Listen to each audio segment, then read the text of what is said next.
verifying trig identities. It's going to be your directions for all of homework. Verify the following trig identities. Mine is something that says, like, I don't know, plug in a formula. Number 1, how did I tell you to summarize? Because nobody wants to write all that out. Someone reading off, because you guys didn't have to do this one, we did it together. Let's see, someone who was particularly, I do want to say distracted, but instead I'll show grace and say someone particularly focused. Claire, what did you write for number 1? Oh, because you were working off of mine? Okay, hold on. So who got down my number 1? Caitlin, what'd you get? Okay. I would say I like the focus on the more complicated side, but stick to. I would say stick to. Because this says work with only one. So, Sophia, when you said start with one, you weren't totally wrong. Now, wait a minute. Do you see how there were like 3 different interpretations, mine and then Caitlin's and then Sophia's? And I didn't even ask the rest of you guys how you wrote down the one statement I said we all should write down. Has anybody ever played the game telephone? Yeah. What does that mean? That long distance cell phone If service. we had had time and focus enough, we were supposed to maybe. But instead of doing that, we'll just say like, hey, we're always distracted, and let's just. I told you what to write, and we have like 3 or 4 or 10 different versions of what I even said. Telephone. You start with one set word, phrase, sentence, and what happens by the time it gets to the end? It turns into something completely wrong. Always different, right? Yeah. How is it different? Like there was one set thing to say over and over and over Just and like over. people love that. People hear it. It's not always deaf though. Either they hear it wrong, or they hear it, interpret it, and then when they go to remember it to say it to the next person, it's now different. So pause. Some of you heard interpreted, and then here's the problem. With Caitlin's focus on one side, which was an excellent quick summary. Does it say, stay on that side? No. Sophia's start with the more complicated side. Does that say, stay on that side? No. What does this technically say? Work with one side at a time. So are you supposed to technically start with one and then go to the other? Technically, no. You're supposed to start with one and finish that one. Or, if you choose to redirect, stop that, and then start, work, go to, start all over again with the other side. So that's kind of important because when we see examples, some of you are going to want to bounce back and forth. And you can bounce back and forth in a legal way where you're not really showing you bouncing back and forth. And using what you see to work backwards. Anybody ever work backwards on a multiple choice test? Oh, Yeah. Sometimes you can work backwards because I'm telling you right now, and I told you yesterday, this section says, here is the question and here is the answer. Or maybe that's the answer and that's the question, but either way, here's a beginning and an ending. You show me how. You're going to know the answer. But will you be able to legally show the math to get there? What's the hard part about that? Legally. Because if you know the answer, what is our tendency to do if we get stuck? Give up. Maybe give up, and so every single homework problem will show like a huge old blank space where you're like, something needs to go here. But more often than not, that's not our natural tendency. If we know the answer, what's our natural tendency? Make it look like we knew how to get there, right?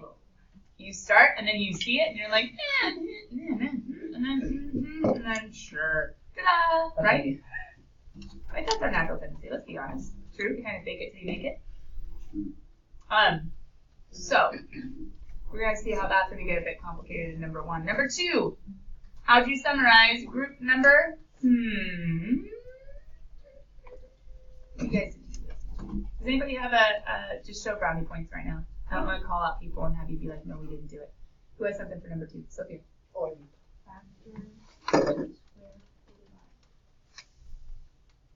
Okay, did she pull out important words of factor, add, square, divide? Yes. Someone used the word try. Who used the word try? Good, Priyanka. It just says what to try. Can you try to factor? But do you have to? There were some yesterday that couldn't be factored. Could you try to add fractions? Wait, how do you add? Oh, if you just wrote add, you missed the point. What does it say? Add what? Add revenue. What's the only legal way to add fractions? Common denominator. Common denominators. last night in homework they said make a common denominator. Why? Because there might be fractions that need to be added. If you just said add, you missed the point of, with common denominators. Square binomial, you can't square it if the square is not already there, so maybe a better way of saying it is polynomial operations. You can FOIL, you can combine, you can factor, you can do all sorts of stuff. So maybe even the factoring and the squaring can all just come down to do polynomial operations. I'm going to create a monomial denominator. This one's the iffy one. This one's the kind of hard one because you're not doing a common denominator. You're creating a denominator. What does that mean if you're creating a denominator? Maybe multiplying by conjugates, aka multiplying by 1 creatively.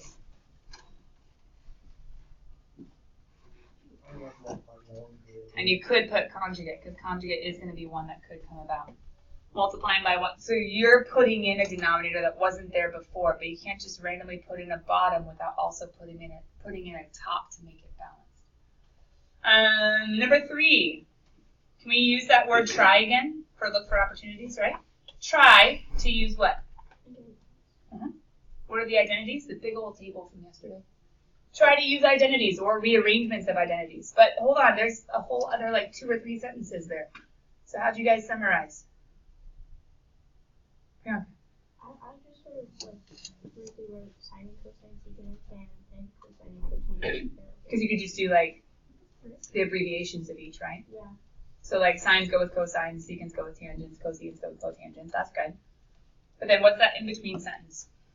Anybody else have anything that they wrote for note which functions are in the final expression you want? Is there a way to summarize that?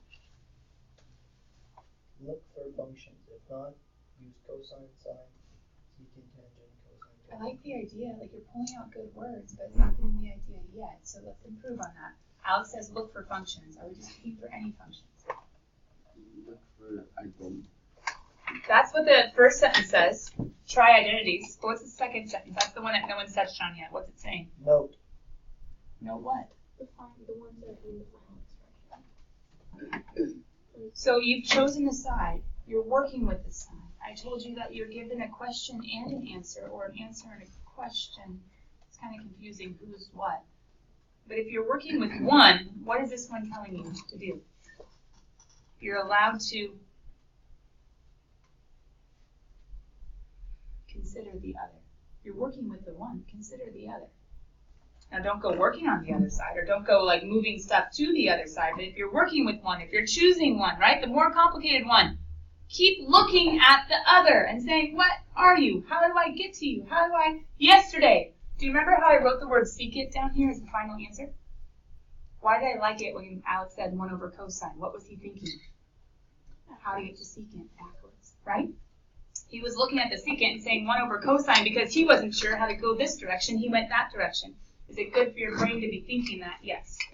Can you necessarily write it? No, because you're not sure how many jumps or how many steps to get there. Does that kind of make sense? So if you're working with one, what does it say? Try identities. Keep looking at the other to try to get a direction to go. And usually pairing up sines, cosines, secants, tangents, cosecants, cotangents are going to be helpful. Number 4. If nothing's working, right? Look at it. Number 4. If nothing's working, what does it say to do?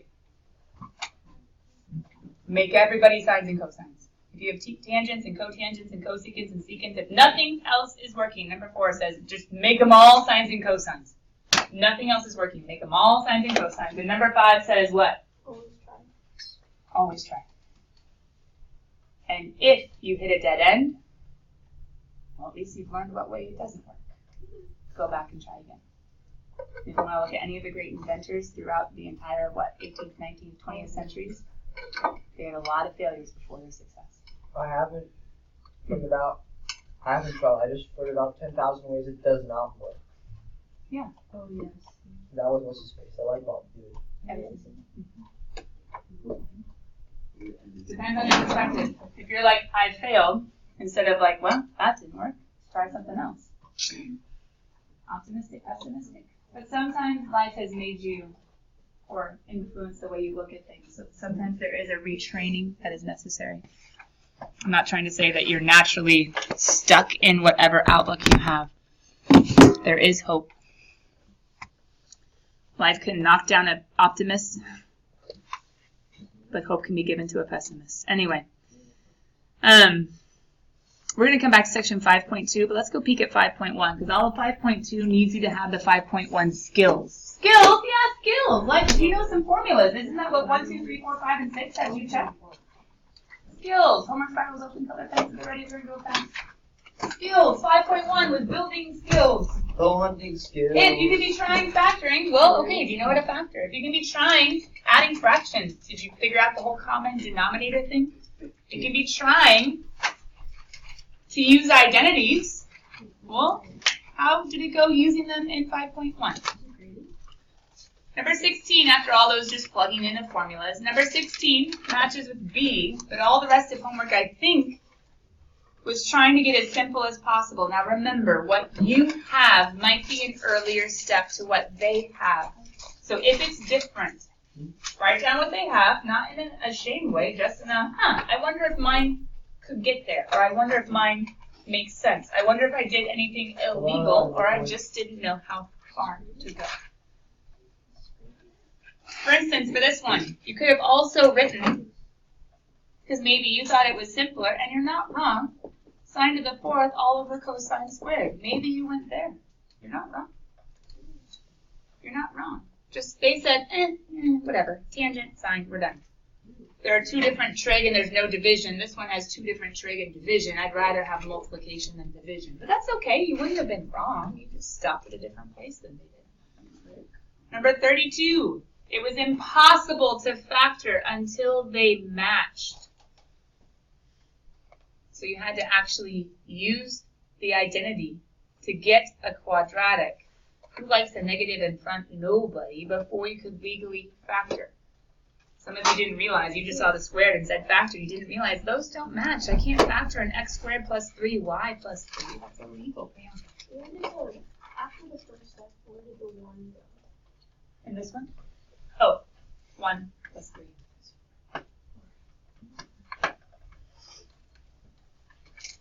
1 plus 3 is 4. There's 1 in here too. Can I open the door there? 1 plus 3 is 5.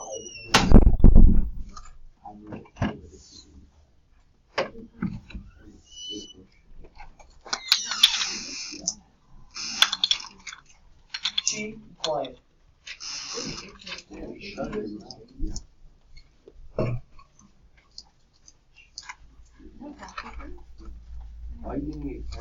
Number 48, final answer. Woo! 2 secant. Did you get there? That one simplified tons, but you might not have realized it. If you stopped earlier, that's okay. Did your final step match up with one of the other ones?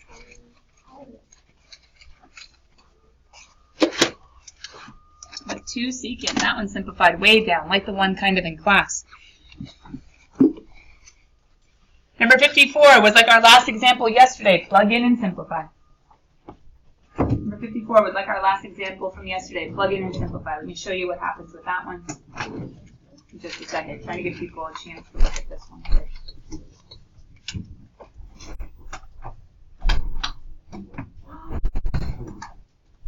Okay. Plugging in. What did you end up getting, Alec?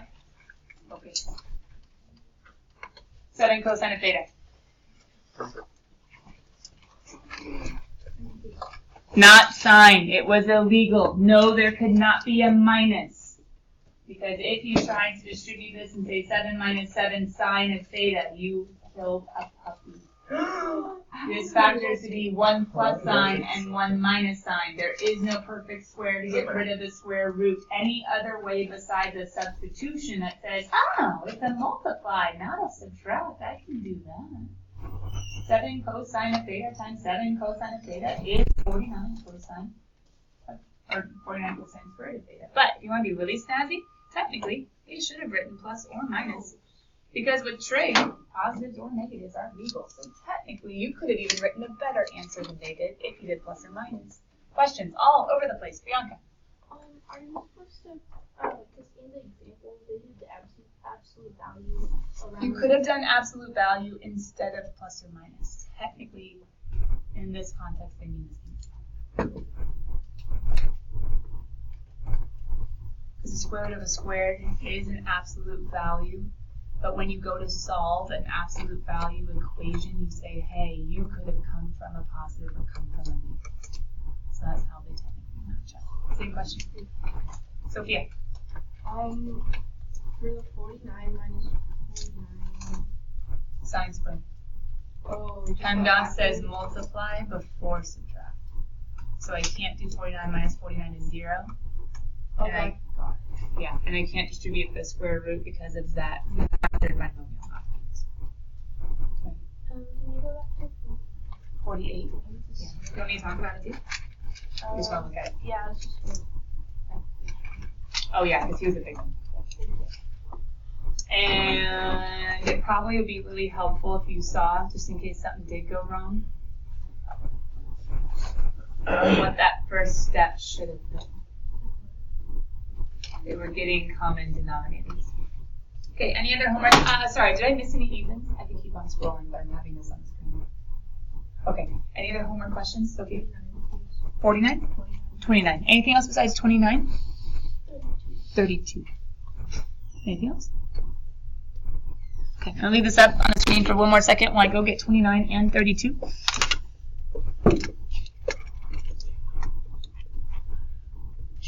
'29 was a factoring one with a number in front. It's going to be a modified X method for those of you guys that are using that terminology. And 32 is also not a modified X, but also a factoring problem.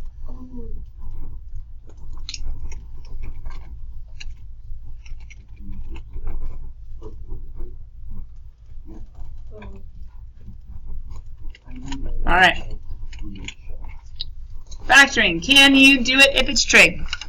Yes. Can you do it if it's not? Yes. Why am I saying that? Well, hold on. Remember, Alec, yesterday you said, can we just ignore the trig like we did with the e's? And it helps them. What if we were to make, sorry, what if we were to make number 29 3u squared minus 5u minus 2u? Would you have known how to factor it if the trig wasn't there? If the answer is no, you got stuck in the factoring. It's not so much the trig was hard, the factoring was hard. For those of you that did solve this, come on, I know you're out there. What did you do? How did your brain process it? Because my brain, to be honest, just goes straight to what the answer is. What? The X method? So in the top of the X, what do we get? -6. And the bottom of the X? I have to multiply to be -6 and add to be -5. And hopefully you guys got a -6 and a +1. Now you know what goes next. Okay. Wait, how do you think to like change it into a quadratic? Oh. When I looked at it, I don't see it as a quadratic. Yeah, no, it's because of all the signs are making it look messy, right? Technically, whenever there's a squared inside a trig like this, it can actually be looked at as a simplified way of writing it outside. Okay. And so that might help a little bit. So you put like parentheses and think about what this really means. And then all of a sudden, all you have to do is, technically it's a trick of doing a quick substitution for a moment and saying, I'm going to ignore the sign for a bit and think of him as used. Yeah, when I saw it, I was like, what? Yeah. That squared on the inside gets tricky, and in calculus we say don't get tricked by the trig notation. I think I might have said that, I don't remember if I did this year yet. But those squares can be messy unless you remember who they are, what they are. Squaring the whole sign of X. Sorry, Sophia? I have a question about that. Yeah. When you like make it like the orange, you know how the top number and the bottom number? Yeah. When you cross out number to like divide, like if there's a 3 on top of the -6 and you cross out 3 to make it a 1. Oh, if we're doing our star method. Sorry. Where does the 3 you took out go? Does it just disappear?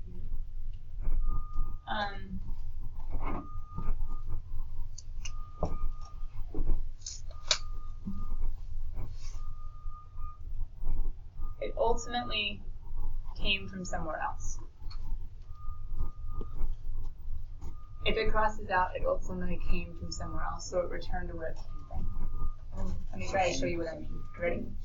So if we go ahead and what it was, our trick is writing that leading coefficient. If you're doing the star method, writing him on top, right?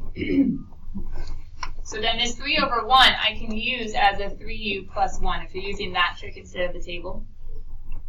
And if I reduce these two, because we have to reduce, or else we're technically incorrect, we're going to get a u minus 2. What Sophia is saying is like, wait a minute, where did he go? The 3 actually comes from somewhere else. Does that kind of make sense? And the 6 comes from somewhere else. So what we're doing is we're sending him back. He can't be in this factor because he came from that. When we see the negative 6 and the 1, if we were to do the good old-fashioned grouping method, we see a little bit clearer that 3, right, is coming out of this one to return to the other one, where it came from. And so then we do that whole, like, hey, bring out the 3u, we get a u minus 2, and then we get a 1, u minus 2. The 3 was in the work to get to the end, but it didn't come from this factor. It came from that factor. So we're doing like a lot of math in one little baby step. And just a trick says, hey, reduce, always reduce. But the reason why we have to always reduce is because that GCF has to get brought out because it came from the other way. And that's what I kind of do when I do guess and check. Because when I do guess and check, oh my goodness, wow, this is going to get fun. Sorry. When I do guess and check, aka when my brain goes straight to the answer, what I'm thinking of is how could I have gotten a 3u by a first multiplication? One of them would have had to have been a 3. Sorry, it's a sign. I can even do it back here. How could I get a 3 sign squared? Well, I could have had a 3 sign, but 3 times what is 3? Well, this one would have had to have been a 1 sign. And then I say, okay, how do I get a negative 2? Well, I could have had a negative 2 and a 1. But then I say, wait a minute, 3 minus 2 doesn't get me a 5. So I say, nope, I don't like that. Wait. But negative 3 minus 2 gets me a negative 5. Ha! But wait a minute, what doesn't work in this one? What's a negative times a negative? Positive. So then even though I could make it kind of work for part of it, I couldn't make it work for all of it. Unless, looks good for a second, but a plus 2 doesn't work. Unless I had a 6, a negative 6. Here it is. Plus 1. There it is. So that's what I'm doing when I'm jumping to an answer. I'm doing like little baby foilings in my head and trying to see what combination works. Anyway, sorry, that's number 29. Yes. Check. And then the other question that somebody had was number 32. Super similar, except he's not as hard. There's not a number in front, except what is wrong? Yeah. Jaden, if I was to go doing my u's, I'd have u squared plus 3 3u. v. See, it doesn't match. Up here, when it matched, I could totally just go for it, and I'd be great. I'd be golden. But this one, it doesn't match. Okay, fine, it's impossible. But what did the directions say? So it's not impossible. Well, if it's not impossible, we're going to write down things we could try today. Try to factor. It doesn't work. Don't match. Okay, fine. Use an identity. Oh, that does work. Sine squared is 1 minus cosine squared.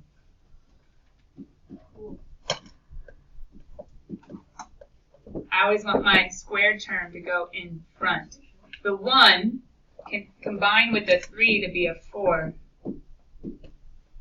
But we never like factoring with a negative in front of the squared term. So pull that out.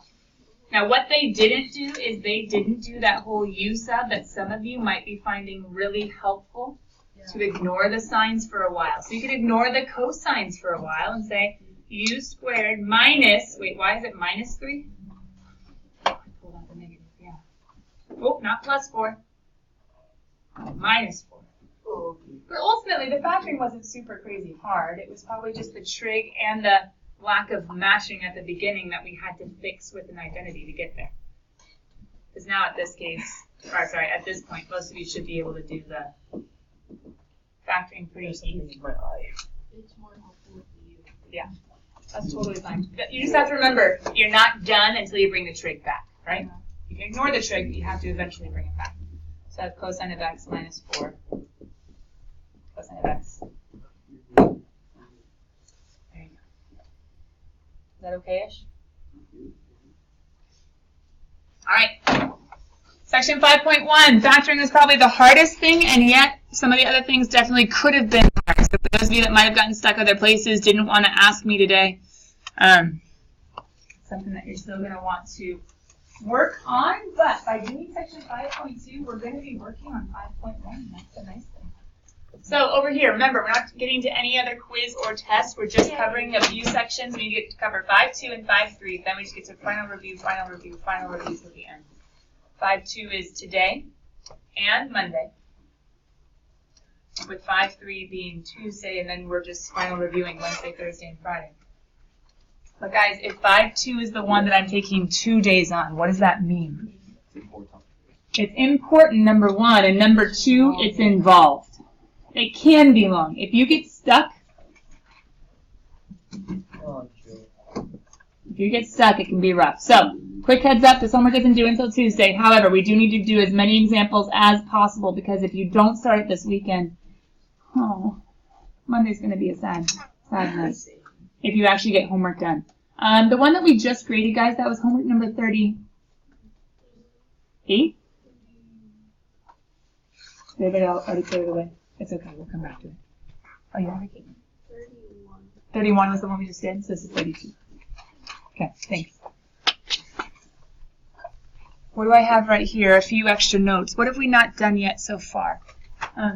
Example. Yeah, at the very beginning, check it. I had 2 little baby equations, told you to skip a couple lines. What do you notice about each of these? They're long. I didn't leave mine. It's okay. It shouldn't be a big deal. I just need you to see the difference between the two. Do they both have trig? Yes. Do they both have equals? Yes. But what do you see above them? What's the difference between just the words conditional and identity? Conditional is like Has exceptions. Yeah, conditional has exceptions. Ready? Sometimes. True. Sometimes. There are conditions. It's conditional. Okay, if this, then yes, but if it's not, okay, then no. Conditional. Sometimes. True. Is cosine of anything always going to be 0? No. No, cosine changes all over the place. Think about the unit circle. He bounces. He's only sometimes. We don't even have to solve it. Can you just write down sometimes true? Which means the answers are going to be weird things like pi over 4. Wait, I thought cosine was 0 at pi over 2. Oh, wait.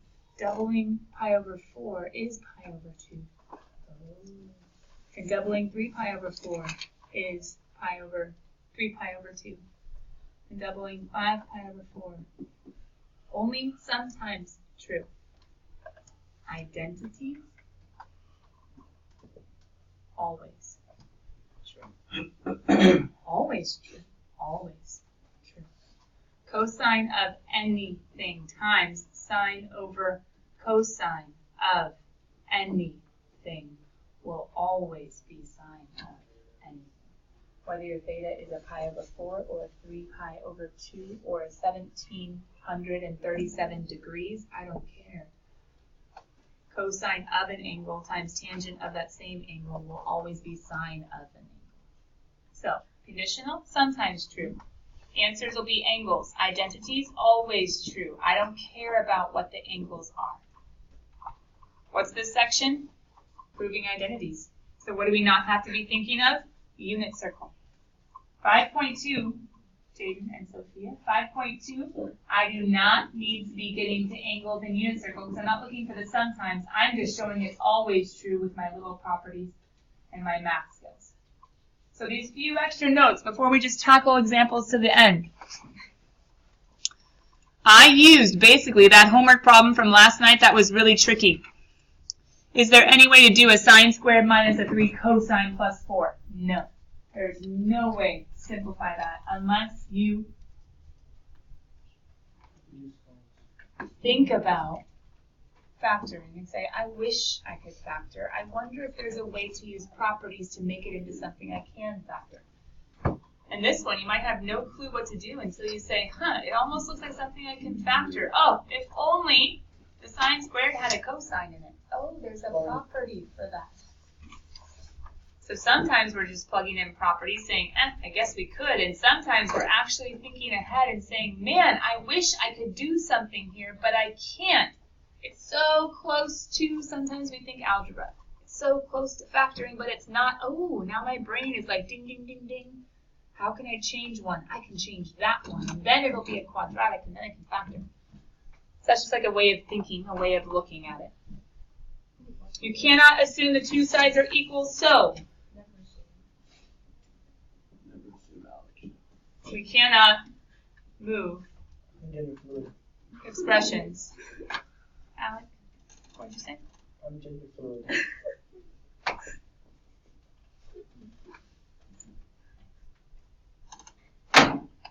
Not sure exactly whether the truth or the non-truth of that is helpful to what we're doing right now, so we're going to move on.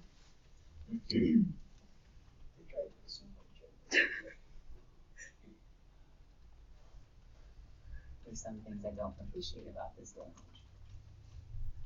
Cannot assume the two sides are equal when verifying. So, cannot move expressions back and forth. What do I mean? If something's on this side, you can't randomly be divided or added or subtracted or squared or square rooted. I cannot start playing with both sides.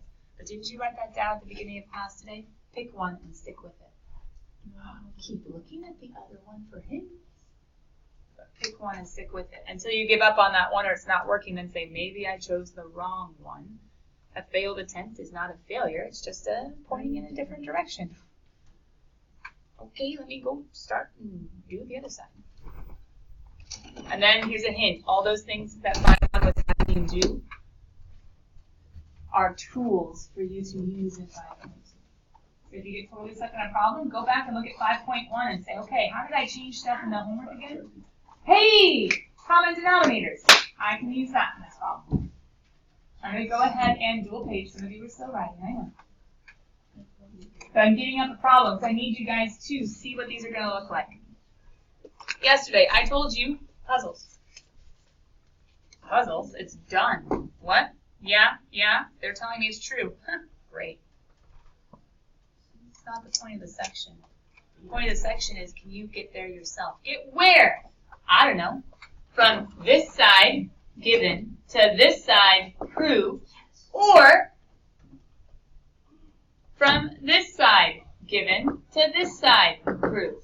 In geometry, you had to start at the given and move to the prove. But in these proofs, it's an equal sign, and equal signs are commutative. I can say A equals B or B equals A. I can go whatever direction I want. But we have to choose a side and stick with it until we give up on that approach and try another approach. But to help you stay on one side, I call these T-proofs. Trigonometric proofs, yes. T-proofs, trigonometric proofs. But also, literally, you're making T's. Because I want you to draw a line and make columns to remind yourself that you cannot be adding or subtracting or multiplying or dividing, moving things back and forth. You can't even square both sides or square root both sides. Now, that would be helpful. It'd be so illegal. But you cannot move back and forth. You have to choose a side. I'm choosing the left side. It should be clear because all your work is on the left side. Or I'm choosing the right side. It should be clear because all your work is on the right side. So what do you guys think? Left side or right side? Left. Yeah, it has more stuff. Whenever you choose a side, and I know this is picky, but I'm picky on these, you rewrite it. Because up until now, it's still just been the question. Now I'm showing my proof. And my proof, well, number one, it has it so you're not messing with the original expression. So if you do need to start over, you know what the original was. And number two, you're starting your work being like, I'm starting with, we rewrite the side we choose. I heard someone saying yes. Did you already figure out how it works? Sophia, you were saying yes. Did you figure out how to prove it? No, I was just saying yes because I like it. Oh, I thought you knew how to prove it. Is AP. Someone, tell me something. Math, subtract. I can't. They're not like terms. Oh, Identity? Change sine to sine. Wait, is it? Do I sine or look to the other? Change the sine to cosines? Change the cosine to something. Because I want the signs to stay. Do you see it? Yeah. So change the, yeah, there's a property for that. What's cosine squared of something? 1 minus sine squared of that same something. Big grade, actually. Do we have to put that thing? Okay, just do a B with a tail. No, when we're proving things, do we have to indicate that that's originally cosine, right? Like the 1 minus some square beta? Do we have to? Like, Oh, the bracing thing. No. Sorry. So- I couldn't tell what you were, the symbol, no. Oh. I'm just showing people in the class that they look up what just happened. I took him and said, you can become something different. And then everybody now, is there math to be done? Yes. I have 2 like terms. What's -1 plus -1? Dun, dun, dun, dun. Wait, that was fast. Yeah, some of them are. Now pause. Right now, someone was looking at your work. Do they know you're done? Nope. If they look really hard and they see the other side and then, ready? Here's how we finish. Did we do all the work on the left to make it match the right? Yes. Here's how you show that. You rewrite it. You say, hey, look. They're the same. Dun, dun, dun, dun, dun. Now, depending on the year and depending on the student, I technically let people choose what they want to be there. Thus, it has been proven. I am done. It is good. Mark. In math, at the end of proof, some people use a shaded box. There's deeper meaning to it. You can look it up, but some people use a shaded box. Some people use the words or the letters QED, quod error demonstratum. Thus, it has been proven. It's Latin. Pretty snazzy. If you watch that, it's a hidden, well, he says it out loud, but most people don't know what it is. Johnny Depp knows Latin. Anyway, QED. Thus, it has been proven. But you can also just use a check mark. One year, some kid used rubber ducky. I don't know why. Every time that they got it right, there's a rubber ducky on the page, and I was like, sweet. Someone else used a transverse rack. Someone else used, I don't know. Don't spend too much time on it. But here's my question. What side would you choose on this one? Who's harder, the minus or the C guys? It's up to you. You get to choose. You get to choose. Choose your. Sometimes it's obvious, 2 different trig. Sometimes it's not so obvious, and someone could get there this way, but sometimes you have to make creative jumps that are too hard if you start with the simpler side instead of the harder side. If you're choosing the left-hand side, which I heard people at the front say, you gotta rewrite it.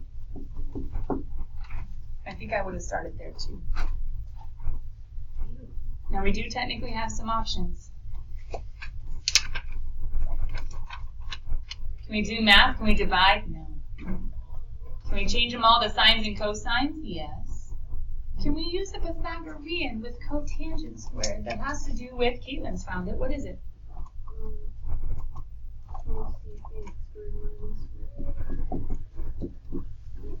Ah, look so close! Hey, who is cosecant squared? 1 over sin.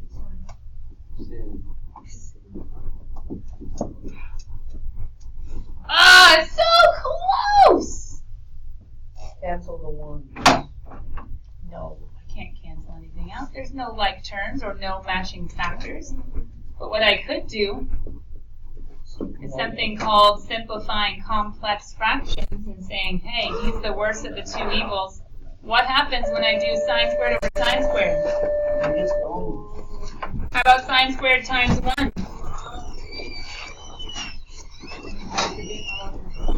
And how about sine squared over sine? Guys, you've seen the main idea. The question is, are you willing to play? If you're willing to play, it's going to be a party. If you're not willing to play, come back Monday to see as many examples as possible to try to give you some more confidence. Bye guys, see you later.